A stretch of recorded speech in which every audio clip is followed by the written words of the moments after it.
আমি এভাবে মারলো কেন মা?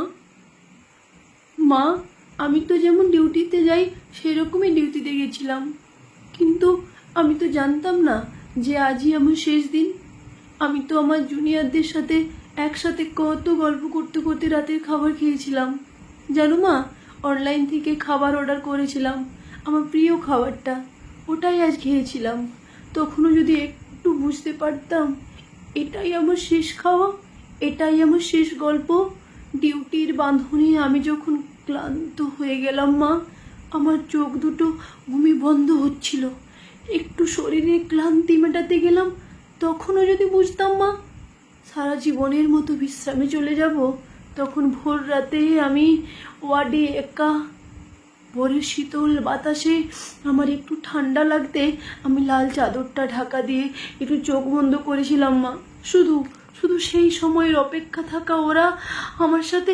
ছি মা, আমার খুব কষ্ট হচ্ছিল জানো তো।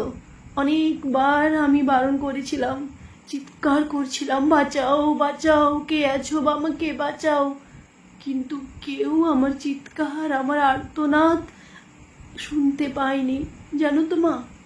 আর ওরা আরো পশুর থেকে বিচ্ছিরি ব্যবহার করতে লাগলো, খেলতে লাগলো আমাকে নিয়ে ওরা। আমি ওদের হাতে পায়ে পড়লাম জানো মা।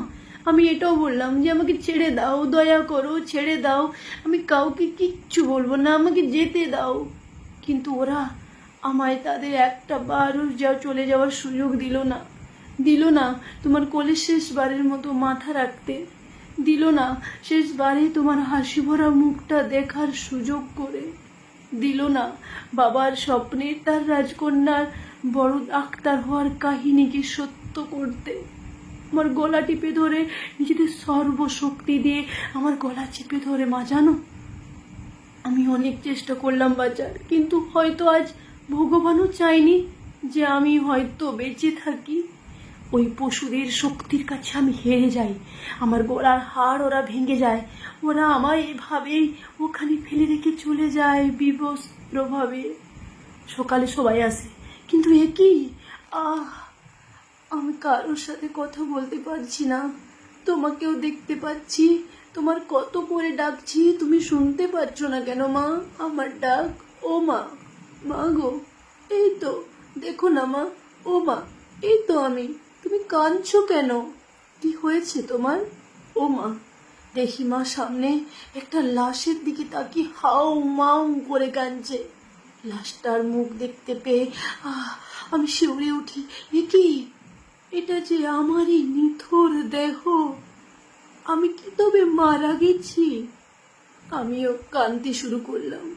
সবাই আমার এই মৃত্যুতে শোকাহত, সারা দুনিয়ায় আমার মৃত্যুর ঘটনা আপাতত জেনে গেছে, সবাই বিদ্রোহ করছে, কিন্তু আমি আমার নিথর দেহের দিকে তাকিয়ে রইলাম। আমার শেষটা তো আরো ভালো হতে পারতো মা। দেখো না মা, ওরা আমার মুখের দেহের কি বিচ্ছিরি অবস্থা করেছে।